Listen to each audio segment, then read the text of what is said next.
Hi everyone, my name is Melissa van Dijk, and in today's video I'm going to talk about why I thought clogged pores happen and how my opinion on that has changed over time. For a long time I believed the standard explanation we have all been told, and it goes like this.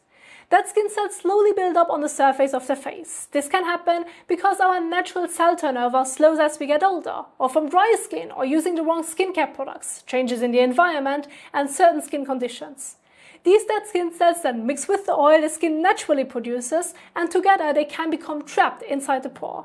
And when bacteria are added to the mix, the pore becomes clogged and breakouts can follow. The solution, according to this explanation, is of course a product you need to use, such as a cleanser or exfoliant, to keep the pores clear and the skin looking healthy.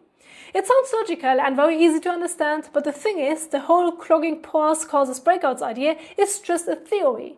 It comes from old experiments, where scientists put strong pure ingredients on rabbit ears or on people's back, then checked the skin under a microscope. And if they saw tiny early blockages in the pore, they assumed the ingredients could cause breakouts. That's where the whole pore clogging theory started. At first I didn't question this because it made sense, but after gathering quite a lot of data of myself over the last 15 months, the pieces stopped fitting together.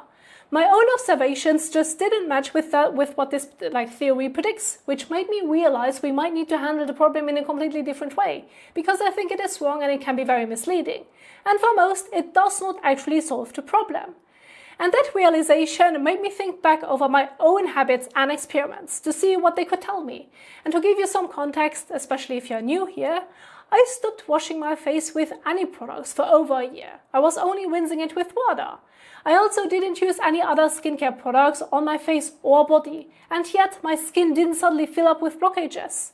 So this is when I thought, if clogged pores were really just about dead skin cells build up, mixing with oil and bacteria, I should have been completely clogged by now. And before you say, but it's your age, your skin cell turnover is still good. Well, okay, but what about my partner? He's nearly 10 years older than me, has been doing the exact same experiment, and he has visibly more dead skin cells build up, especially on his bald head. Yet not a single clogged pore. The only time he had a few breakouts there was after using a cleanser or rubbing his head with a towel. And at first we didn't even pay much attention to that, but after a while we realized it reappeared every time he did it. So instead of thinking pores were clogging on their own, I began to suspect something else was starting the process. Something landing on the skin that the skin didn't like, some kind of irritant. And when I looked at this that way, the chain of events made a lot more sense. So I think it's far more likely that the process could start when an irritant sticks to the skin, maybe biting to oil or to dead skin cells on the surface. The living cells underneath detect it and treat it as a threat, sending signals to the immune system, and that's when inflammation begins, before there's anything visible on the surface. This inflammation then seemed to make the pore malfunction. I don't know the exact process, but it clearly changes how the pore behaves. And over time, that change can lead to what looks like a clog, which might develop in different ways depending on the irritant. So in my view, the clog isn't the cause. It's simply the result of that malfunction, which started with irritation. And the irritant can be many things, or really anything the body recognizes as threat. For example, this could be a product, environmental factors like fabric fibers, heavy metals, residue from detergent, or even pollution in the air. Without this irritant, the reaction just does not seem to happen. I mean, otherwise my husband would be covered in breakouts all the time, but he is not. It only happens when something external sets it off. Even when there's a lot of build-up and oil, everything is fine, apart from the way it looks. But this is more about appearances than actual skin health. And that over time really confirmed for me that the build-up itself is not a problem. But what can cause problems is when we interfere with the skin too much in trying to remove it. If you remove too many dead skin cells, you can actually make the skin more reactive. This is not new information, but it is easily overlooked. So if you strip the skin too much, for example with harsh exfoliation or rubbing with a towel, the skin loses some of its natural protection. And as a result, it can start responding to almost anything as if it is a threat, because it is trying to rebuild itself, but it never gets a chance.